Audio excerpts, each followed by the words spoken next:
ஒருவர் தேவ ஆவியினால நிரப்பப்பட்டிருக்கிறார், பெற்றிருக்கிறார், இல்லைன்னா தேவ ஆவியை அடைந்திருக்கிறார் அப்படின்றத எதை வைத்து நீங்கள் அறிந்து கொள்வீர்கள் அப்படி கேள்வி கேட்கிறார். அந்த கேள்விக்கு அதுலேயே ஆன்சர் இருக்குது.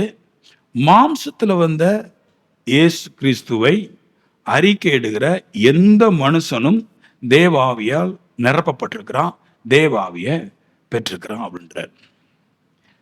அப்போ நம்ம நிறைய கேள்விப்பட்டிருக்கிறோமே, சர்ச்சில் ஆராதிக்கும் போது அபிஷேகம் வரும், ஆவினா நிரப்பப்பட்டிருக்கணும் அப்படின்ட்டு எல்லா இடங்களும் சொல்றாங்களே, கிட்டத்தட்ட தேவ ஆவி எங்கிட்ட இருக்குது அப்படின்றாங்க. நான் பார்த்துருக்கிறேன், உலகத்துல இந்த வேதத்தை வச்சிருக்கிறவங்க எல்லா இடத்துலயுமே அவங்க ஆவியானவரை வச்சிருக்கிறாங்க. நாங்கள் ஆவியானவரை நிரம்புறோம் அப்படின்னு ஆர்ப்பரிக்கிறாங்க, பாடுறாங்க, ப்ரே பண்றாங்க, எல்லாம் பண்றாங்க. அது உண்மையா, அது பொய்யா? இல்லைன்னா இங்க ஒரு வார்த்தை சொல்றாரு, மாம்சத்தின்படி வந்த இயேசு கிறிஸ்துவை அறிக்கை பண்ணுகிற மனுஷன்ட மட்டும்தான் தேவாவி இருக்கு சொல்றாரு. இது உண்மையா அப்படிங்கிறதான் இன்னைக்கு பார்க்க போறோம். ஏமேன், யார்கிட்ட தேவனுடைய ஆவி இருக்குது அப்படின்னு பார்க்க போறோம். ஏன்னா இந்த 4வது அதிகாரத்தை தொடங்கும் போது ஒரு வார்த்தையை ஆழமா வைக்கிறாரு. கள்ள தீர்க்கதரிசிகள் யாரு, கள்ள போதகர்கள் யார் அப்படின்றாரு. கள்ள தீர்க்கதரிசி, கள்ள போதகர்னா யாருன்னா, தேவனுடைய ஆவி இல்லாத எந்த தீர்க்கதரிசியும் கள்ள தீர்க்கதரிசி என்றும், தேவனுடைய ஆவி இல்லாத எந்த போதகனையும் கள்ள போதகன்னு சொல்லுது. அப்படி இருக்க, அப்போ நல்ல போதக, நல்ல தீர்க்கதரிசி யாரு? தேவ ஆவியை பெற்றவன். அப்ப தேவ ஆவியை எப்படி பெற முடியும்? மாம்சத்துல வந்த இயேசு கிறிஸ்துவை அறிக்கை பண்றதுனால தான் அந்த தேவ ஆவி வரும்ன்றார் யோவான் சொல்றார். இது ஒரு பெரிய பிரச்சனைக்குள்ள வசனம், பெரிய குளறுபடி. இதுல நிறைய விவாதங்கள் நடந்துட்டு இருக்குது. இதை ஏற்றுக்கொள்றதுக்கு மனுஷனுக்கு பிடிக்கல, நிறைய பிரச்சனை உள்ள வசனம்.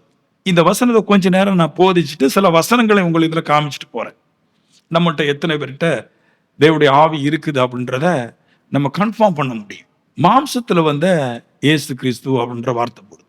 இயேசு மரியாள் இடத்துல தான் பிறந்தார், அதுல எந்த மாற்று கருத்தும் கிடையாது. இயேசு மரியாள் இடத்துல பிறந்தார், மாம்சத்தின்படி மரியாள் இடத்துல தான் பிறந்தார், அங்கிருந்தா மாம்சமா வந்தார் இல்லையா? இந்த இயேசுவை எப்படி தேவனுடைய குமாரனையே கிறிஸ்துன்னு சொல்ல முடியும்? மரியாதை பெற்றிருக்கிறாங்க, சட்டப்படி பெத்தவங்க பேர் தான் சொல்லணும். மரியா பெற்றதுனால மரியாதைய குமாரன் தான் சொல்லணும். ஆனா பைபிள் சொல்லுது அப்படி சொல்லக்கூடாது. தேவனுடைய குமாரனையே கிறிஸ்துன்னு சொன்னாதான் இந்த தேவ ஆவி வருமா அப்படின்றதான் இதுல போட்டிருக்குது. அப்போ இதை எப்படி சொல்றது? மரியாதைய குமாரன் சொல்றதா, இல்லைன்னா தேவனுடைய குமாரன் சொல்றதா? எப்படி இதை அறிக்கை பண்றது? மரியாதை பெற்றிருக்கிறாங்க அப்படின்ட்டு. அப்போ பைபிள் என்ன சொல்லுது, தீர்க்கதரிசிகள் என்ன சொல்லியிருக்கிறாங்க அப்படின்றத முக்கியமா பார்க்க சொல்றேன். நான் லூக்கா எழுதின புத்தகம் திருப்பி எல்லாரும் இந்த இடத்துல தான் அந்த இயேசு மரியாளுடைய குமாரனா தேவனுடைய குமாரனுங்கிற ஒரு வெளிச்சத்தை, ஒரு அற்புத விதமான ஒரு தோற்றத்தை இங்க கொடுத்திருக்குது. லூக்கா 1:31-32 தேவனுடைய தூதன் மரியாட்ட பேசுறாரு. நீ கர்ப்பவதியாகி ஒரு குமாரனை பெறுவாய், அவருக்கு இயேசு என்று பெயரிடு. அவர் பெரியவராயிருப்பார், உன்னதமானுடைய குமாரன் என்று எண்ணப்படுவார். இங்க சொல்றாரு, ஏமா உன்ட ஒரு குழந்தை பிறக்கும், ஆனா அது உன் குழந்தை இல்ல, தேவ குழந்தை அப்படின்றார். ஆமீன் சொல்லுங்களா? அப்போ மரியா ஒரு நாளும் இயேசுவை தன் குழந்தைன்னு சொன்னதே இல்லை. ஏன்னா அவளுக்கு தெரியும், அவளோட ஒரு உடன்படிக்கை பண்ணிச்சு தேவன் தேவனுடைய தூதனை கொண்டு, நீ தான் குழந்தை பெற்றுக்குவ, அதுல சந்தேகமே இல்லை. ஆனா அது தேவனுடைய குமாரன் எண்ணப்படும். பிரச்சனை எங்கன்னா, பெக்கிறது நீ தான், ஆனா உனக்கு சந்தம் இல்லைன்றார். இப்ப பாருங்க, இது நிறைய சாத்தியம் பாருங்க, நிறைய சாத்தியம். எப்படின்னு அதை இந்த காலத்துல சாத்தியப்படுத்த முடியும். நிறைய பேர் குழந்தை இல்லாதவங்க குழந்தை பெற்றுக்கிறாங்க இல்லையா? இப்போ நிறைய ஸ்திரீக அவங்களுக்கு கணவனோடு கூட இருந்து குழந்தை கிடைக்கல. இப்ப குழந்தை எப்படி கொண்டு வராங்க அப்படின்னா, வேறொரு மனுஷனோட ரத்தத்தை டியூப் மூலமாட்டோ ஏதோ ஒரு மூலமாட்டோ உள்ள கொண்டு குழந்தை பெற்றுக்கிட்டாங்க. இப்போ அந்த ரத்தத்துக்கு சம்பந்தமான ஆள் சொல்ல முடியாது, ஏன் குழந்தைன்னு சொல்ல முடியாது. ஏன்னா ரத்தம் வாங்கும்போது டாக்டர்கிட்டயோ அந்த மனுஷன்கிட்டயோ உடன்படிக்கை பண்ணுவாங்க, காசு கொடுத்தோ ஏதோ ஒண்ணு பண்ணி, ரத்தம் உங்கே தான், பட் இனி உங்களுக்கு சொந்தம் இல்லை, அது எனக்கு சொந்தம். ரத்தத்துக்கார கேட்க முடியாது. டியூப் போலி ஒரு குழந்தை போகுதுன்னா யாருடைய ரத்தம் அவன் கேட்க முடியாது, யார் ரத்தம் தான் ஏன் குழந்தை சொல்ல முடியாது. ஏன்னா அங்க ஒரு உடன்படிக்கைன்னு ஒண்ணு இருக்குது, ரத்தம் உன்னுடையதான், ஆனா அதை விலை கிரயம் கொடுத்து நான் இப்ப வாங்கியிருக்கிறேன். அப்போ இதைத்தான் தேவனுடைய தூதன் சொல்றாரு, பெக்கிறது நீ தான், ஆனா குழந்தை உன்னுடையது கிடையாது, அது தேவனுடைய குமாரன் கிறிஸ்து என்ன போடுவார் அப்படின்றாரு. அப்ப இது நல்லா புரியுது பாருங்க. இதை நான் இன்னும் விளக்குறேன். சரியா? உங்களுக்கு நான் இன்னும் இதை விளக்கி கொடுக்குறேன். நீங்க எல்லாருமே யாருடைய இடத்தையோ வாங்கியிருக்கிறீங்க. வாங்கியிருக்கிறேன் இல்லையா? அந்த இடத்துக்கு சொந்தக்காரன் இப்ப அது யான் இடம்னு கேட்க முடியாது. ஏன்னா அங்க ஒரு உடன்பாடு நடந்திருக்குது, ஒப்பந்தம் நடந்திருக்குது. அந்த ஒப்பந்தத்துடைய அடிப்படையில அந்த இடத்துக்காரன் கொடுக்க வேண்டிய கொடுத்துட்டு இந்த இடத்தை இப்ப என்னுடைய மாறியாச்சு. இப்போ முந்தின இடத்துக்காரன் சண்டை போட முடியாது. ஏன் இடம் நான் தான் வச்சிருந்தேன், நான் இத்தனை கஷ்டப்பட்டு வச்சிருந்தேன், 40 வருஷமா வச்சிருந்தேன் அப்படி சொல்ல முடியாது. ஏன்னா ஒரு உடன்பாடு நடந்தாச்சு, உடன்படிக்கை நடந்தாச்சு. அந்த உடன்படிக்கை நடந்ததுனால இப்போ அது அந்த உடன்படிக்கையின்படி யார்கிட்ட இருக்குதோ அது அவருக்கு தான் சொந்தம். ஆமேன்னு சொல்லுங்களா? புரிஞ்சிருச்சு. இத நம்பவும் முடியல, ஏற்றுக்கொள்ள முடியல. மனுஷன் நம்ப மாட்டேன்றான். உலகத்துல இப்ப நீங்க கேளுங்க, இயேசு யாருடைய குமார்னா மரியாதை பெக்கிறது முக்கியம் அல்ல, அது இப்ப யார்கிட்ட இருக்குது அதான் முக்கியம். புரிஞ்சவங்களுக்கு இந்த பூமியில இருக்கிற இடம் யார் யார்கிட்டயோ இருக்கலாம், அது பிரச்சனை இல்லை. தற்காலிகமா யார் பேர்ல இருக்கே அதான் முக்கியம். ரோமர்ல 1:5 சொல்லுவோம், அவர் மரித்தோர் உயிரோடு எழுந்ததுனால பலமாய் ரூபிக்கப்பட்ட தேவகுமாரனா இருக்கிறார். அப்படின்னா என்ன சொல்லணும்? மரிச்சு உயிரோடு கூட எழுந்து இப்ப எங்க இருக்கிறார்? பிதாவாகிய தேவனுடைய வலது பாசத்தில் இருக்கிறாரு. அப்ப அவருக்கு தான் சொந்தம். பொருள் எங்க இருக்குது? எப்படி இந்த பொருளை வாங்கினாங்க? அதனுடைய அடிப்படையில தான் ஒருவங்க சொந்தமாகும் தவிர வேற மாதிரி சொந்தமாகாது. இன்னும் கொஞ்சம் இதை விளக்க என்ன, ஏன்னா நம்மளுக்கு என்னதான் இதை சொன்னாலும் இதை ஏற்றுக்கொள்ள முடியல. ஏன்னா ஏற்றுக்கொள்ள வைக்காது. ஏன்னா இதுல தான் ஆவி வருது. எப்போ ஒரு மனுஷன் இயேசு தேவனுடைய குமாரன் கிறிஸ்துங்கிற இந்த பிரமாணத்துல ஸ்ட்ராங்கா இருக்கிறானோ அவன் ஆவியை பெற்று விட்டான் அர்த்தம். இதுல தான் ஆவி வரும். வேற எல்லாமே ஆவி வந்தவங்க ஆராதிக்கிறது, இல்லைன்னா ஆவி இல்லாத ஆராதனை. இப்ப இங்க நிறைய பேரும் ஆராதிக்கிறவங்க தேவனை துள்ளி குதிச்சு, இதுல பாதி பேருக்கு ஆவி இருக்காது. ஏன்னா இந்த கற்பனையில நிக்க மாட்டான், பாதி பேர்ட்ட ஆவி இருக்குது, இந்த கற்பனை நிக்கிறான். இந்த கற்பனையில நிக்கிற மனுஷன் மட்டும்தான் spirit of the Lord is in him, அவனுக்குள்ள இருக்குதுன்றார். ஆமென் சொல்லுங்களேன். இதை இன்னும் விளக்குறேன். ரோமர் 7 விளக்குறேன், உங்களுக்கு புரியுற மாதிரி விளக்குறேன். அங்க பாக்காதீங்க, என்ன பாருங்க. ஒரு பெண்ணு அம்மாட்ட பிறகு, சரியா? இப்ப இந்த பெண்ணு ஏதோ ஒரு ஒப்பந்தத்தின் அடிப்படையில் ஒரு புருஷனை கட்டியது. இப்போ இது அம்மாவுக்கு சொந்தமே கிடையாது. போச்சா? ஹலோ, பெத்தவங்க கொஞ்சம் உரிமை கொண்டாட முடியாது. இப்போ என் மனைவி அவங்க அம்மா என் பிள்ளை அப்படின்னு உரிமை கொண்டாடினா அங்க சண்டை தான் வரும். ஏன்னா திருமணங்கிற ஒரு ஒப்பந்தத்துல அந்த பொண்ணை நான் வாங்கியாச்சு. இப்போ புருஷன் கெட்டின புருஷன் நான் இறந்துட்டேன், சரியா? ரோமரியால இருக்கு. இப்ப இந்த பொண்ணு வேற ஒரு புருஷனை கெட்டினா அது எனக்கு செத்தவனுக்கு பொண்டாட்டி அல்ல, உயிரோடு இருந்து கல்யாணம் கட்டிச்சே அந்த புருஷனுக்கு பொண்டாட்டி. ஆமேன்னு சொல்லுங்க. அப்ப உலக பிரமாணத்தை எல்லாம் நம்புறோம், தேவ பிரமாணத்தை நம்ப ஆகல. ஏன்னா இந்த நம்பிக்கையில ஸ்ட்ராங் இருந்தா அவன் இந்த உலகத்தையே ஜெயிக்கிற ஆவியை பெற முடியும். ஆவி எப்படி? ஃபெய்த்ல தான் விசுவாசம் வரும். ஃபெய்த்ல தான் ஆவி. உங்களுடைய விசுவாசத்துடைய அளவு எந்த அளவோ அந்த அளவுல தான் உங்க ஆவியான பெற்றுக்கொள்ள முடியுமே தவிர சின்ன ஆக்ஷன்ல பெற்றுக்கொள்ள முடியாது. ஒரு இன்ட்ரெஸ்ட் தான் பாருங்க. இசை போடும்போது, கிட்டார் போடும்போது, பாடும்போது ஏதோ ஒரு இன்ட்ரெஸ்ட் வருது. அதனால என்னோட இருதயங்கள் அவைகளால் கவரப்படுறதுனால அதனால ஆவி வர்ற கிடையாது. இந்த கற்பனை, இந்த உடன்படிக்கையில ஸ்ட்ராங்கா நிக்கிற ஒவ்வொரு மனுஷனும் தேவ ஆவியில நிரப்பப்பட்டிருக்கிறான். அப்படி இதுவரைக்கும் உங்களுக்கு ஆவி கிடைக்கலன்னு சில பேர் சொல்லுவாங்க, ஞானஸ்தானம் எடுத்தா ஆவி கிடைக்கும். அப்படி கிடையாது. அதுல என்ன சொல்லுவாங்கன்னா, விசுவாசம் உள்ளவனாகி ஞானஸ்தானம் பெற்ற நீ பரிசுத்தாவி பெறும். விசுவாசம் என்னது? இயேசு தேவனுடைய குமாரனே கிறிஸ்து, அதான் விசுவாசம். ஆமென். இந்த மரியாங்கிற சாப்டர்ல இருந்து முற்றிலுமா நீங்க மாற்றப்பட்டு கிறிஸ்தியன் ஒருவரோடு கூட நீங்க உடன்படிக்கையில மாட்டிட்டீங்கன்னா இனி என் வாழ்க்கையில தோல்வி கிடையாது, ஜெயம் மட்டும்தான். ஏன்னா அந்த ஆவியானவர் சகலத்தையும் பார்ப்பார். எனக்கு ஆவி இருக்குதா இல்லையான்னு உங்க இருதயமே சொல்லும். வெளியே பெருசா கத்துக்கிறான்டா. இந்த மாதிரி பிரசங்கிக்கிற இடத்துல போனாலே, இப்போ உபதேசம் பண்ற இடத்துல போனாலே போதும், நிறைய விஷயத்த கத்துக்கலாம். ஊன அடிச்சு பிரோஜனம் இல்லை இல்லையா? அதை கத்த நிறைய இடத்துல சொல்லுவார், பி ஸ்ட்ராங், பலமாயிரு இந்த கற்பனையில ஜெயிச்சிடலாம் உலகத்தை. இப்போ இந்த கற்பனையை கொண்டு எப்படி இந்த உலகத்தை ஜெயிக்க போறோம்? ஜெபம் உலகத்தை ஜெயிக்கிற ஜெயம் அப்படின்னு சொல்லுவாங்க. கேட்கறதுக்கு அருமையா இருக்குது, பட் அது ஃபூலிஷ் தான விஷயம். அது ரொம்ப முட்டாள்தனம். எதுக்குன்னா, இங்க இருக்கிற எல்லாரும் 3 மணி நேரம் கண்ணீரோட ஜெபம் பண்ணல. இங்க இருக்கிற ஒவ்வொரு மனுஷனும் அடிக்கடி ஒவ்வொரு நாளும் 3 நாள் உபவாசம் போட்டு கண்ணீரோட ஜெபம் பண்றான். ஒரு இன்ச்சு மாறல. ஆமென். மாறாதது. கண்ணீரோட ஜெபம் பண்ண மாறா நம்மளுக்குள்ள கொஞ்சம் கண்ணீரா வரும். ஆமென் சொல்லுங்களேன். கெட்டின பொண்டாட்டியை நினைக்கும் போது கண்ணீர் கொட்டும். விஷயமே எங்க இருக்குன்னா இந்த கன்ஃபெஷன் அறிக்கையில தான் இருக்குது. எல்லா இடத்துலையும் எங்கேயுமே இயேசு தேவனுடைய குமாரனை கிறிஸ்துங்கிற ஆணித்தரமான விசுவாசத்தை எப்பமெல்லாம் பிரச்சனையில வெளிப்படுத்துறீங்களோ அப்பமெல்லாம் நன்மை சேருகிறது. இயேசு சொன்னாரு மத்தேயுல, என்ன அறிக்கையிடுறவன, என்ன மனுஷன் முன்பாக அறிக்கையிடுறவன நான் பிதாவுக்கு முன்பாக அறிக்கையிடுவோன்னார். அதோட கோட்பாடு என்னன்னா, மனுஷன் முன்னாடி மனுஷன் இயேசு தேவனுடைய குமாரனை கிறிஸ்துன்னு அறிக்கை செய்வதற்கு துணிவில்லாதவன். சர்ச்சில் வந்து நம்ம சொல்லலாம் இயேசுவே நீ தேவனுடைய குமாரனை கிறிஸ்துன்னு. ஆனா நான் சொல்ற 3 இடத்துல சொல்லுவதற்கு இந்த மனுஷனுக்கு பலம் வேணும். அந்த பலம்தான் அவனை வாழ வைக்கிறது. இப்ப நான் சொல்லுவேன், ஆவியை பெற்ற மனுஷன் மட்டும் தான் சொல்லுவான். ஆவியை பெற்ற மனுஷன் தான் எல்லா இடங்களையும் சொல்லுவான். இயேசு தேவனுடைய குமாரனை கிறிஸ்து மரணத்துல சொல்லுவான், ஜீவனை சொல்லுவான். ஆனா ஆவியை பெறாத யாரும் சொல்ல மாட்டாங்க. இயேசு தேவனுடைய குமாரனை கிறிஸ்து சொல்ல மாட்டான். அப்பப்ப அவனுடைய மைண்டையும் சரீரத்தையும் வளைச்சுக்கிட்டே இருப்பான். அதான் இயேசுவே சொன்னாரு, என்ன மனுஷருக்கு முன்னாடி அறிக்கை இடுவேன், பிதாவுக்கு முன்னாடி அறிக்கை இடுவேன். என்ன என்னை ஒருவன் துணிகரமா மனுஷனுக்கு முன்னாடி மரியாதைய குமாரன் இல்ல தேவனுடைய குமாரன் கிறிஸ்து அறிக்கையிட்டா அவனை நான் பிதாவிடத்துல அறிக்கை இடுவேன். அவர் அவனுக்கு கொடுக்க வேண்டிய எல்லா சுகபோகங்களையும் கொடுப்பாரு இல்லையா? அப்ப மனுஷனுக்கு முன்னாடி இந்த விஷயத்தை அறிக்கை பண்ணணும். 3 விஷயத்த சொல்றாரு. எங்கெல்லாம் அறிக்கைப்படும், எப்படி இந்த வெற்றியை பெறுறது? இயேசு சொன்னாரு, மத்தேயு 10 தான் இருக்கு, இந்த மத்தேயு 10 தான் எடுக்க போறோம். இயேசு சொன்னாரு, நான் உங்களை இஸ்ரேல் வீட்டாரிடத்துல அனுப்புறேன், காணாமல் போன இஸ்ரேல் வீட்டாரிடத்துல அனுப்புறேன் இல்லையா? ஏன் அப்படி அனுப்புனாருன்னா, நீங்க எல்லாம் இயேசுவே தேவனுடைய குமாரனை கிறிஸ்துன்னு சொல்றீங்க, நான் இஸ்ரேல் வீட்டாரிடத்துல அனுப்ப போறேன், காணாமல் போன இஸ்ரேல் வீட்டார்கள் அப்படின்னு சொல்றேன். இஸ்ரேவேலர்னாலே கிறிஸ்தவங்க தான், சரியா? கிறிஸ்தவங்களாம் இப்ப காணாமலே போயிட்டாங்க. எப்படி காணாம போயிட்டாங்கன்னா, கிறிஸ்து என்கிறது கடவுள் தான்ங்கிற கட்டளை விட்டு கிறிஸ்துவுக்கும் மேலானவர்களை கீழானவர்களை கடவுள் சொல்லிட்டு கடவுளை விட்டு போயிட்டாங்களாம். அவங்ககிட்ட நான் உங்களை போய் அனுப்புறேன்.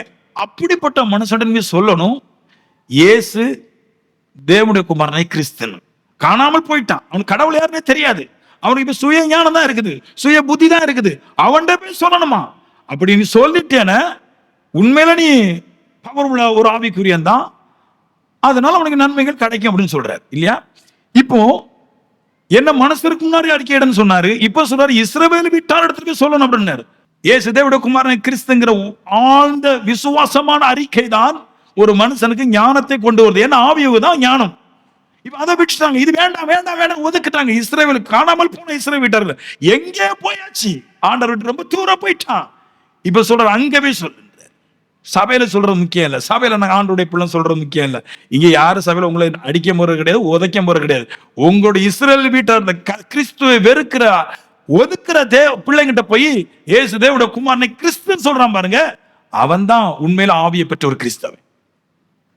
அந்த மனுஷன் தான் நன்மை கொடுக்கிறாரு. காணாம போன இஸ்ரேல் வீட்டார்கள் போன்னு சொன்னார்ல, அந்த இஸ்ரேல் வீட்டார்ல சொல்றாரு, இயேசு வந்துட்டு 10வது இதுல சொல்லுவாரு, தகப்பன் மகனை கொல்லுவான், தகப்பன் மகனுக்கு விரோதமா இருப்பான், மகன் தகப்பனுக்கு விரோதம் இருப்பான், தாய் மகளுக்கு விரோதமா இருப்பா, மக தாய்க்கு விரோதம் இருப்பா, மாமி மருமகளுக்கு விரோதம் இருப்பா, மருமக மாமிக்கு விரோதம் இருப்பா, மாமனாரு மருமனுக்கு விரோதமா இருப்பான், மருமவன் மாமனாருக்கு விரோதமா இருப்பான். மொத்தத்துல ஏன் எல்லாரும் விரோதமா இருக்கிறாங்க? என்னதான் பிரச்சனை? ஹலோ, என்னங்க பிரச்சனை? இந்த வசனத்தை படிக்கணும்னு கேட்டீங்களா? ஏன் ஆண்டவர் இப்படி சொன்னாரு? மாமிக்கு மருமகளுக்கு சண்டை, இவங்களுக்கு அவங்களுக்கு சண்டை. ஆண்டவர் சொன்னாரு, நான் வந்து சமாதானத்தை உண்டு பண்ண வரல, சண்டை உண்டு பண்ண வந்து ஆண்டவர். ஆண்டவர் பார்க்கும்போது ஷாக்கா இருக்கு. ஆண்டவர் இப்படிப்பட்ட ஒரு கோல் பிடிச்ச ஆண்டவரா இருக்கிறார், கோல்மால பெரிய ஆளா இருப்பார். சமாதானத்தை அல்ல, நான் பிரிவினையை உண்டாக்க வந்தேன், சண்டை உண்டு பண்ண வந்தேன், கொலையை உண்டு பண்ண வந்தேன்ற மாதிரி பேசுறாரு. எதுக்கு தான் அப்படி பேசுனாரு சொல்றாரு? ஒருவன் தேவனுடைய குமாரனை கிறிஸ்துவை கண்டுபிடிச்சிட்டான்னு இப்போ அந்த மனுஷன் தான் இருக்கிற வீட்டுல மாமனார்ட்ட போய் சொல்றான், ஏசு தேவனுடைய குமாரனை கிறிஸ்துன்னு சொல்லும் போது உடனே பகைச்சிடறான். நிறைய வீட்டுல சத்தியம் பேசுறது கிடையாது. நிறைய வீட்டுல உங்க அப்பாட்ட போய் சொல்லி பாருங்க, உங்க மாமிட்ட போய் சொல்லி பாருங்க, ஏமா ஏசு வந்து மரியாவுடைய குமாரன் தேவனுடைய குமாரன் கிறிஸ்து. வீட்டுல உண்மையில சொல்றேன், கணவன் மனைவியா இருந்தாலும் மாமா மாமியா இருந்தாலும் அன்னையில இருந்து தனி சாப்பாடு தான், தனி பொங்கல். நிறைய பேர் சொல்றாங்க மாமிக்கு மருமகளுக்கு வந்து சண்டையில தனி பொங்கல். இதை சொல்லி பாரு, பொங்கலே இருக்காது வீட்டுல. ஏன்னா உலகத்துல இருக்கிற எல்லா மனுஷனுக்கும் யாரை பிடிக்காதுன்னு இயேசுவை தேவனுடைய குமாரன் கிறிஸ்துன்னு சொல்றது உலகத்துல யாருக்கும் பிடிக்காது. முக்கியமா பேய்களுக்கு பிடிக்காது. அந்த பேய்களை ஆராதிச்ச மனுஷனுக்கு பிடிக்காது. அதனாலதான் சொல்றாரு, ஒருவன் எங்க விசுவாசத்தை காமிக்கணும் அப்படின்னா, நான் ஆவியை பெற்றவன் எங்க அதை தெரிய பண்ணணும்னா, சபையில துள்றதுல இல்ல, என்னுடைய சொந்த ஜனங்களிடத்துல, அவருடைய பண்டிகையில, அவருடைய திருவிழாக்கள்ல, அவருடைய கல்யாணத்துல, அவருடைய புதுநன்மையில, அவங்க காரியத்துல, என் குடும்பத்தில் நடக்கிற காரியத்துல, நான் தேவனுடைய குமாரனே கிறிஸ்து, நான் உலகத்துல மனுஷனோட பங்கு வராதவன், தனிமைப்பட்டவன், எனக்கு அது பிடிக்காதுன்னு தன்னை ஒதுக்கி கொள்றானே, அவன் தான் கிறிஸ்தவன், அவன் தான் ஆவியை பெற்றவன். ஆமீன் சொல்லுங்களேன். எங்க அப்பா சண்டை இருக்கட்டும், போட்டு நான் எங்க அப்பாவா இருக்கட்டும், கணவனா இருக்கட்டும், யாரா இருக்கட்டும், இயேசு கிறிஸ்துவை அறிக்கை பண்றதுனால அப்படி ஒரு பிரச்சனை வந்தா அதனை ஏற்றுக்கொள்ள தயார் இருக்கிறானே, அவன் தான் ஆவியை பெற்றவன். இங்க நிறைய பேர் ஆடிட்டு, நிறைய பேர் சர்ச்சில் பாடிக்கிட்டு, நிறைய பேர் பிரச்சனை பண்ணிக்கிட்டு போகும்போதே போயிடுவாங்க. அப்படி ஆவியானவருங்கிறது என்னதுன்னா, மாம்சம் ஆவிக்கு விரோதமும் ஆவி மாம்சத்துக்கு விரோதம் போராடும். அப்படின்னா என் ஆவி வந்தா இந்த மாம்ச உலகத்தை போராடுவேன், என் மாம்சம் இருந்தா ஆவிக்குரியனோட போராடுவேன். மாற ஒண்ணுக்கு ஒண்ணு போராடும். என் ஆவி இருக்கிறதுனால நான் மாம்சத்துக்குரிய காரியங்களை போராடுகிறேன். ஒரு காலம் நான் கர்த்தரை விட்டு கொடுக்க மாட்டேன். ஆவி இருந்தா அதை செய்யும். இனி பலன் கிடைக்கும். இப்படிதான் பலனை பெறணும், போராட்டத்துல பலன் பெறணும். ஆமென் சொல்லுங்களேன். இஸ்ரவேல் ஜனங்கள் எல்லாரும் சொல்றாங்க, குட் பிரேயர் கன்ஃபார்ம் நீங்க பண்ணணும், நான் பிரேயருக்கு தடையே கிடையாது, கன்ஃபார்ம் பிரேயர் பண்ண எல்லாரும் பண்ணணும். உங்களுக்கு நான் ஒரு கதை சொல்றேன், சரியா? நல்லா கேளுங்க. லுக் மீ, என்ன பாருங்களேன், என்ன பாருங்க இல்லையா? இப்போ இஸ்ரவேல் ஜனங்கள் எங்கேயாவது யுத்தத்துக்கு போகாம இருந்திருக்கிறாங்களா? பிரேயர் பண்ணாங்க இல்லையா? பிரேயர் பண்ணிட்டு எதுக்கும் யுத்தத்துக்கே போகாம, எதுவுமே தயார் பண்ணாம வெறும் பிரேயர் எங்க ஜெயிச்சிருக்குதா? ஜெயிச்சதே கிடையாது. எல்லா இடத்துலயும் யுத்தத்துக்கு போனாங்க. இஸ்ரவேல் எல்லா இடத்துலயும் யுத்தத்துக்கு போனாங்க, பிரேயரும் பண்ணாங்க. நீங்க பிரேயரை பண்ணி முக்கியம் கிடையாது, அதை விட தாண்டி என் விசுவாசத்துடைய பவர், அதோடைய அளவு என்னதுங்கிறது எல்லா இடத்துலயும் நிரூபிக்கும் போதெல்லாம் எனக்கு அற்புதம் நடக்கும். ஒவ்வொரு இடத்துல நடக்கும், நிரூபிக்கணும். அங்குதான் அற்புதம் நடக்கும். நீங்க நினைக்கிறீங்க பிரேயர்னால மட்டும்தான்? பிரேயரோடு கூட சேர்ந்த விசுவாச வாழ்க்கை தான் உங்களுக்கு அற்புதம் செய்யும். அதாவது கானானியர் சொல்றாரு, உன்னுடைய விசுவாசம் பெரியது, யுவர் ரிக்வெஸ்ட் இஸ் கிராண்டட். உன் விசுவாசம் பெருசா இருந்தா உன் ஜெபம் கேட்கப்படும். அப்ப என் ஃபெய்த்தை, நான் ஆவியை பெற்றவங்கிற அந்த ஃபெய்த்தை எல்லா இடத்துல காட்டணும். ஏன்னா நான் போற இடம் முழுவதும் இந்த ஆவிக்குரிய சபையை விட்டு, அந்த சபையை விட்டு வெளியே போனா உலகம் முழுவதும் பாவத்தில் இருந்துட்டு என்னை கிறிஸ்துவை விட்டு மாற்ற பார்க்கும். அங்கே ஃபெய்த்தை காமிக்கும் போது அங்குதான் பலன் வருது, அங்கதான் காமிக்க. ஆமென். நம்ம சித்தி வந்து சொல்லுவாங்க, வந்துரு மகளே, நீ இல்லாம அந்த கல்யாணம் நல்லா போவாது, உடனே போயிடுறது, போ, அதோட போச்சு. ஹலோ, என்ன எல்லாம் 50,000 ரூபாய்க்கு சங்கிலி வாங்கி கட்டி இழுத்தாலும் போவே மாட்டேன். ஏன்னா என்னுடைய விசுவாசத்துடைய அளவு அவ்வளவு பெருசு. ஆமென். என் விசுவாசத்துடைய அளவு அவ்வளவு பெருசு. விசுவாசத்துடைய அளவின் படிதான் வெற்றி உண்டாகும். நீங்க சில நேரத்தில் நினைக்கலாம், நீ உங்களோட மனசுல சில தோற்றங்கள் தோடலாம், பெரிய பெரிய ஊழியக்காரங்க ஜெபம் பண்ணாமையா இவ்வளவு பெரிய சபையை கட்டினாங்க அப்படின்னு. ஜெபம் பண்ணி தான் கட்டினாங்க, ஜெபம் பண்ணாங்க, வேலை செஞ்சு அது கூட இருந்துச்சு. நானும் ஜெபம் பண்ணி தான் பேசுறேன். ஆனா அவங்க 70 வருஷம் ஓடி இருக்கிறாங்க, அதை நீங்க பார்க்க மாட்டீங்க. ஆமென். அவன் ஜெபத்தினால கட்டலைங்க, அவன் 70 வருஷம் 40 வருஷம் இந்த உலகத்துல படாத பாடுபட்டிருக்கிறான். அதுதான் அவனை பெரிய ஆளாக்கிச்சு. என்னை விசுவாசத்தை மறுதலிக்க செய்வதற்காக போராடும் போது என் விசுவாசத்தை மறுதலிக்காமல் எல்லா சோதனை தாங்கிட்டு இருந்தனே, அதுதான் வெற்றி. ஜெபம் பண்றது நம்முடைய வேலை. ஆனா அதை தாண்டி என்னை மறுதலிப்பதற்கு எந்த ஒரு மனுஷன் வந்தாலும் மறுதலிக்காம அதனை போராடி நிக்கிறேனே, அதுதான் என்னுடைய வெற்றி. நான் சொல்லுவேன், காசு சம்பாதிக்கிறதுனால ஜெயிக்க முடியாது. நிறைய பேர்ட்ட காசு இருக்குங்க, ஆனா ஜெயிக்க முடியாது. ஏன்னா வழி திறக்காது. ஆமென் சொல்லுங்களா? வழி நிறைய பேருக்கு திறக்க. ஒண்ணுமே இல்லாத மனுஷன் நல்லா இருக்கலாம், காசு இருக்கிறவனுக்கும் வழி திறக்காது. அடுத்து என்ன செய்யணும் தெரியாது. சில பேர் காசுல போய் நிற்பாங்க, சிக்கல இருப்பான், மாற்றி முடிப்பான். நான் சொல்லுவேன், இப்படிப்பட்ட ஃபெய்த் இருக்கு பாருங்க. அவர் சொன்னாரு, மலையே பேக்கும், மரத்தை அப்படியே உடைச்சு கீழே போடும். விசுவாசம் கடலை 2 பிளக்கும், யோர்தான குவியலா நிற்க பண்ணும், பூமியை 2 பிளக்கும், சூரியனை நடு வானிலை நிற்க பண்ணும். விசுவாசம் சமுத்திரத்துல நடக்க செய்யும். விசுவாசம் பயங்கரமான ஒரு விஷயத்தெல்லாம் செய்து. இந்த விசுவாசம் என்ன செய்து பாருங்களேன். ஒரு காசுக்கு 2 அடைக்கலான குருவி விற்கிறார்கள் அல்லவா அப்படின்றாரு. ஒரு காசுக்கு 2 விற்கிறான். அப்படின்னா நிறைய அடைக்கலான் குருவிகள் எல்லாம் விற்கிறாங்கன்னு சொல்றாரு இல்லையா? அநேக அடைக்கலான் குருவிகளை விற்கிறாங்க. எப்படி விற்கிறாங்க இல்லையா? ஒன்னே ஒன்று நிரூபிக்கிறான். இந்த அடைக்கலம் குருவி விற்கிறான்ல, அவன் யாருன்னு பார்த்தா வேடை. அவன் ஒரு மனுஷன் மீனவம்னா அவன் மீனவனா வாழ்ந்தா கண்டிப்பா மீன் பிடிப்பான். வேடனா இருந்தா கண்டிப்பா குருவிகளை பிடிப்பான். வேட்டைக்காரனா இருந்தா மிருகங்களை அடிப்பான். விசுவாசியா இருந்தா உலகத்தை ஜெயிப்பான். என் வேலை என்னவோ அதை வச்சுதான். ஆமென். உங்க வேடை கொஞ்சம் அப்படி இப்படின்னு ஆயிட்டோம்னா குருவி விற்க முடியாது. கடல்ல மீன் பிடிக்கிறவன் 2 மனசு வச்சிருந்தா ஜெயிக்க முடியாது. வேட்டைக்காரன் வேட்டைக்கு போறவன் 2 மனசு வச்சிருந்தா வேட்டையாட முடியாது.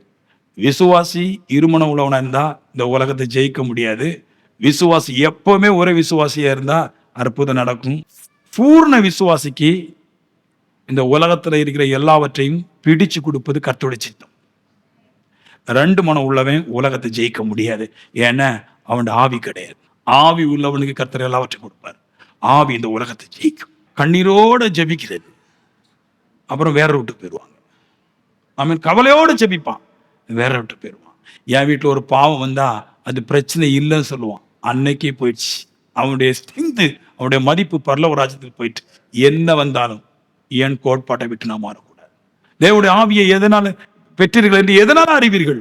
மாம்சத்தில் வந்த இயேசு கிறிஸ்துவை எல்லா இடத்திலும் மறுதலிக்காமல், மாம்சமானவர்களும் மாம்சத்தில் ஃபெயிலானவர்களும் என்னை கிறிஸ்துவை விட்டு பிரிச்சு அவர்களுடைய மதத்துல, அவர்களுடைய கடவுள்கிட்ட, அவருடைய நிலைமைக்கு என்னை மாற்றி நினைக்கும் போது எல்லா இடங்களையும் நான் போராடுவனே, அதுதான் என்னுடைய வெற்றி. சில பேரை ஆலோசனை சங்க தீர்ப்புக்கு ஒப்பு கொடுக்குறாங்களாம்.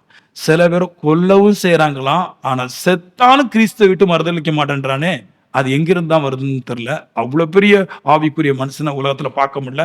அவன் உலகத்தை ஜெயிக்கிறான். நான் சொல்றேன், நித்திய ஜீவன் ஈஸி அல்ல. வெள்ளை போடுறன்னு போக முடியாது, நகை கலத்துறன்னு போட முடியாது, நகை போடுறன்னு போட முடியாது, யாரும் போக முடியாது. ஒரே ஒரு மட்டும் தான் போக முடியும். விசுவாசம் சோதிக்கப்படும் போது அந்த சோதனையில நிக்கிறவங்க மட்டும்தான் அந்த உலகத்தை ஜெயிக்கும். விசுவாசத்தை மறுதலிச்சு போனாலே ஃபெயில் ஆயிரும். Faith is very power. அதுதான் முக்கியம். விசுவாசம் மறுதலிக்கிற இடத்துல இருக்கவே கூடாது. ஜீவனை விட்டுருங்கன்ற விசுவாசத்துக்கு. விசுவாசத்துக்கான ஜீவனை விட்டவங்க தான் எபிரேயர் 11 இருக்குது. வாழால் அறுக்கப்பட்டாங்க, கொல்லப்பட்டாங்க, வெட்டப்பட்டாங்க, தலை துண்டிக்கப்பட்டாங்க. 12 அப்போஸ்தலர்கள் குறித்து சொல்லுது, தலைகளை வச்சு கொத்தாங்க சொல்லுது. விசுவாச வாழ்க்கையை உயிரே விட்டாங்க. அந்த மாதிரி ஒரு ஃபெய்த்தான வாழ்க்கையை உயிரே விட்டு வாழும்போது தான் கர்த்தர். நான் சொல்லுவேன், விசுவாச வாழ்க்கை வாழும் வரைக்கும் நல்லா வாழ்ந்தாங்க 12 அப்போஸ்தலர்கள். யாருக்கும் சாப்பாட்டுக்கு பிரச்சனை கிடையாது, பணத்துக்கு பிரச்சனை கிடையாது, அற்புத செயல்ல பிரச்சனை கிடையாது. நான் சொல்லுவேன், சாகும்போது எப்படி வேணாலும் சாகலாம். ஆனா விசுவாசம் வாழ வைக்கும் போது இந்த உலகத்துல பெரிய மனுஷனா வாழ வைக்கும். அப்படிப்பட்டது. அந்த விசுவாசத்துக்கு அவ்வளவு பவர் இருக்குன்னு எப்பவுமே சொல்லிட்டு வரேன் நான். ஆனா மனுஷன் இதுல நிக்கிற கிடையாது. அவர் சொல்ற, தேவனுடைய சித்தம் இல்லாமல் ஒரு குருவி கூட பூமியில விடுறது கிடையாதுன்றாரு இல்லையா? இன்னொன்னு சொல்றாரு பாருங்களேன், உங்க தலைமயிரெல்லாம் எண்ணப்பட்டது. இந்த உலகத்துல தலைமயிரை எண்ணுவதற்கு மிஷினும் கிடையாது, எதுவும் கிடையாது. அப்படிப்பட்ட ஒரு தலைமயிரெல்லாம் கர்த்தர் எண்ணி வச்சிருக்கிறாராம். அது என்ன சொல்றாருன்னா, அவருடைய ஞானம், அவருடைய வல்லமை மிகவும் சிறந்தது. அவர் விசுவாசிக்கிற ஒவ்வொரு மனுஷனும் பாக்கியவான். விசுவாசம் எல்லா நெறிமுறைகளும் பரிசுத்தத்தையும் ஒழுக்கத்தையும் உள்ள கொண்டு வந்து என்னை கட்டுக்கோப்பா வாழ வச்சு எனக்கு தர வேண்டிய நன்மைகளை எல்லாவற்றையும் அதுவே எனக்கு வாங்கி தந்திருக்கின்றது. அப்ப அதுதான் என் ஆவிக்குரிய வாழ்க்கையுடைய வெற்றி. தேவனுடைய ஆவி, மறுபடியும் சொன்ன, தேவனுடைய ஆவியை எதனால் அறிவீர்கள்? மாம்சத்துல வந்த இயேசு கிறிஸ்துவை அறிக்கை பண்ணுகிற ஒவ்வொரு மனுஷனும் தேவாவில நிரப்பியிருக்கிறான். பாடுறவங்கிட்ட ஆவி கிடையாது, அது டேலண்ட். ஸோ அதில் பாடுறதுனால ஆவி வர சொல்ல முடியாது. ஆவி எங்க இருக்குதுன்னு, இயேசு தேவனுடைய குமாரன் தான். எல்லா சூழ்நிலையில விசுவாசம் இருக்கிற மனுஷன் ஜெயிச்சிருக்கான். மறுபடியும் சொல்ல முடியாது. ஒரு விக்ரமும் நீங்க ஆவிக்குரிய மனுஷனா இருக்கும்போது விக்ரம் வரும். இப்ப விக்ரத்துக்கு முன்னாடி சேராம நான் ஆண்டவருடைய பிள்ளைன்னு ஒதுங்கி நிக்கிறமே, அதுதான் விசுவாசம். வேற ஒரு நாமத்துல ஒரு தேவன் வரும்போது அதுக்கு உண்டான பண்டிகைகளுக்கு நான் போகாம என்னை காத்து கொள்றேனே, அதான் விசுவாசம். இந்த விசுவாசம் தான் ஒரு மனுஷன் ஆவி இருப்பதற்கு அடையாளம். நான் சொல்லுவேன், ஆவியை பெற்றவனுக்கு ஒரே ஒரு அடையாளம் தான் இருக்கு உலகத்துல, வேற அடையாளமே இல்லை. மாம்சத்துல இருந்த இயேசு கிறிஸ்துவை யாருக்காகவும் மறுதலிக்க மாட்டான். அவன் ஏன்னா இது ஹார்ட் சம்பந்தப்பட்டது, விசுவாசம் சம்பந்தப்பட்டது.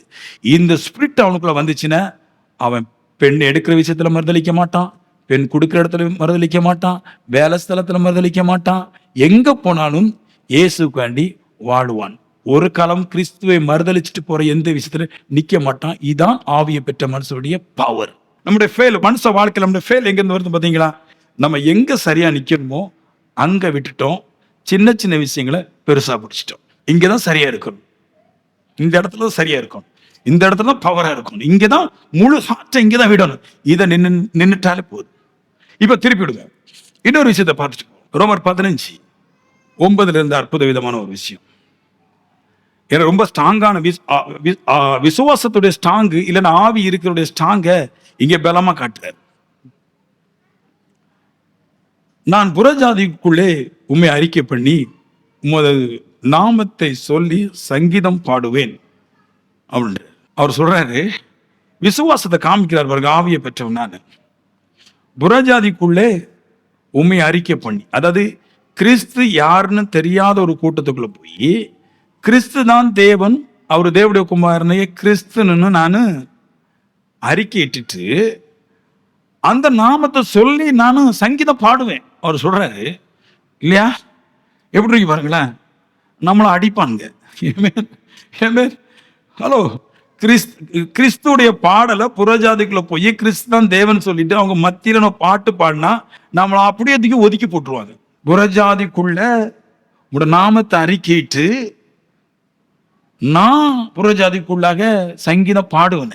நான் பாடுவேன், எல்லாட்டும் சொல்லுவேன் இயேசு தான் கர்த்தர், இயேசு தான் பாடன்னு சொல்லுவேன். நான் பாடுவேன், நான் வெக்கப்பட மாட்டேன். அந்த விஷயத்தை நான் வெக்கப்பட மாட்டேன். தெய்வத்தோடு கூட இருப்பதற்கு, தெய்வ காரியத்தை சொல்வதற்கு புறஜாதியா இருந்தாலும் வெக்கப்பட மாட்டேன். நான் சொல்லுவேன், நான் ஆமென் சொல்லுவேன். நான் அது ஃபெய்த்துங்க, விசுவாசம் தான். நம்ம சொல்லி எதுக்கு சொல்லணும் அப்படின்ட்டு நம்ம ஊழியக்காரங்களோட அழைச்சது, நம்ம விசுவாசிய மாத்தினதே தேவன் ரெண்டே காரியம் தான். ஒண்ணு கிறிஸ்துவை பத்தி சொல்லுவது, இன்னொன்னு நன்மை செய்வது. இதுதான் சத்தியமும், இதுக்கு தான் ரட்சிப்பு. ஆனா கிறிஸ்துவ பத்தி சொல்றது இல்ல, நன்மை செய்யறது இல்ல, வேற எல்லாம் இருக்குது. ஆனா இதுதான் ரட்சிப்பு. ரட்சிக்கப்பட்ட மனுஷனே கிறிஸ்துவ பத்தி பேசுவான், உலகத்துக்கு நன்மை செய்வான். இந்த ரெண்டுமே இல்ல, வேற எல்லாம் இருக்குது. கல்யாணம் கட்டணும், பொண்ணு கொடுக்கணும், பொண்ணு வாங்கணும், என்னதெல்லாம் பண்றான், மீட்டிங் நடத்தணும், எல்லாம் நடக்குது. ஆனா அந்த ஆவிக்குரிய வாழ்க்கை ஒன்று இருக்கு பாருங்க, யாருக்கும் நன்மை செய்யும். எந்த மனுஷனுக்கு நன்மை செய்யணும்? புறஜாதியருக்குள்ள கிறிஸ்துவ பத்தி பேசணும். இல்லவே இல்லை. இங்க ஒரு வாழ்க்கை ஒன்னே ஒண்ணு இருக்குது, தேவனுடைய சித்தத்தின்படி அதை ஆவி கடவுள் அவர் எல்லாம் பார்த்துக்குவார். இல்ல இல்ல, நம்மளை பார்த்துக்கிறதுக்கு வேண்டிதான் அவர் அழைச்சிருக்கிறாரு.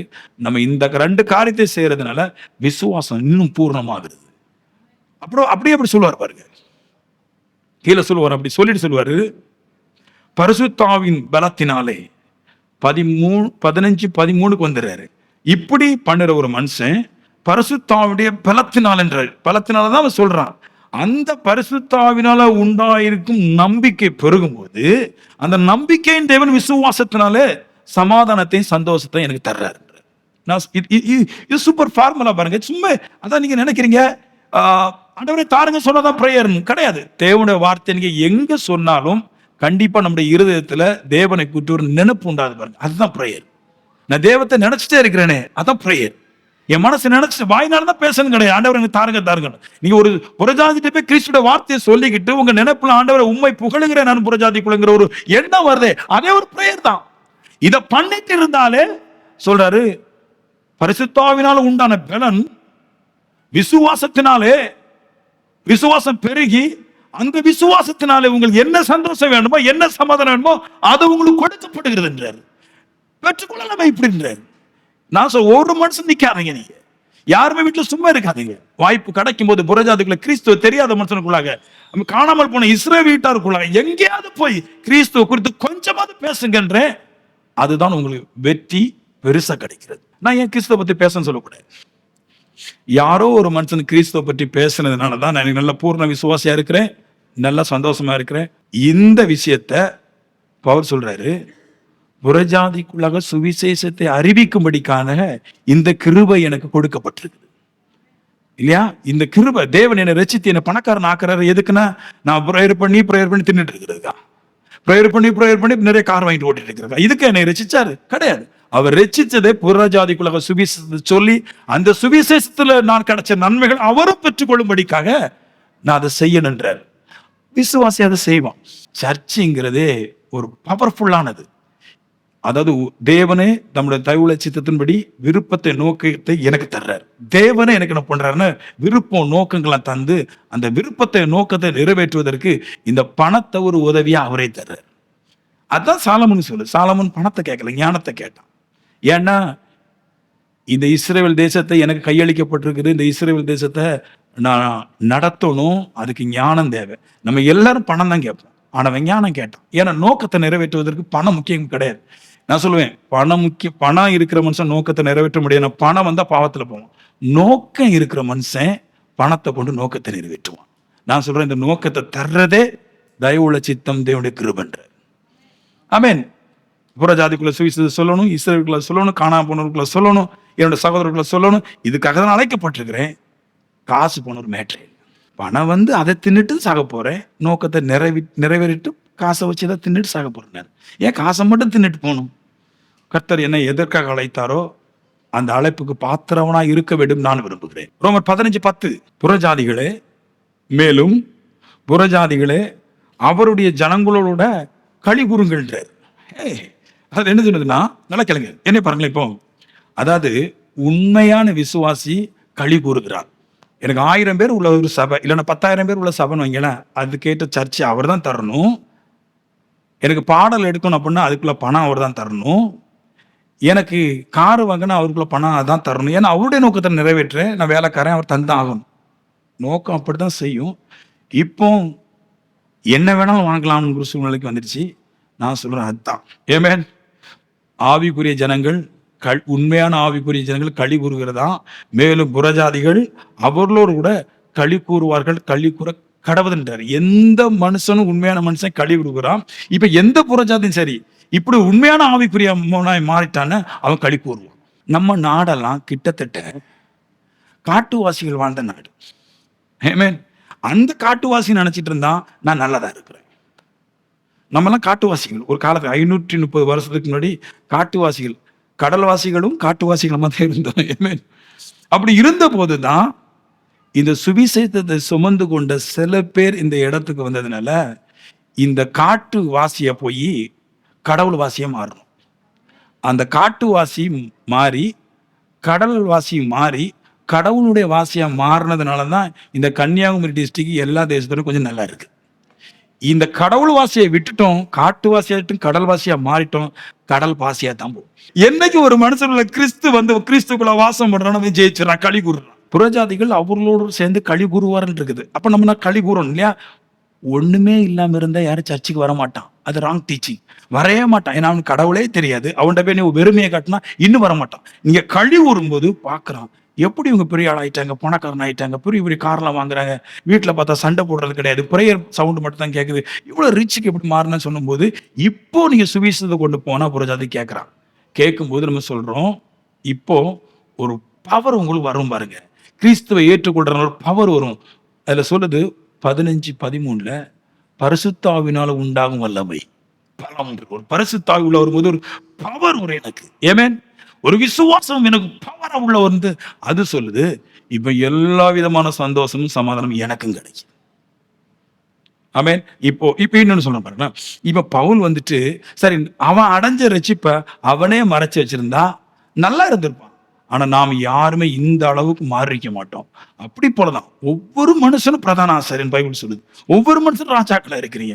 உங்களுடைய வேலை நீங்க செய்ய தொடங்கும் போது நீங்க வெற்றி வந்துருது.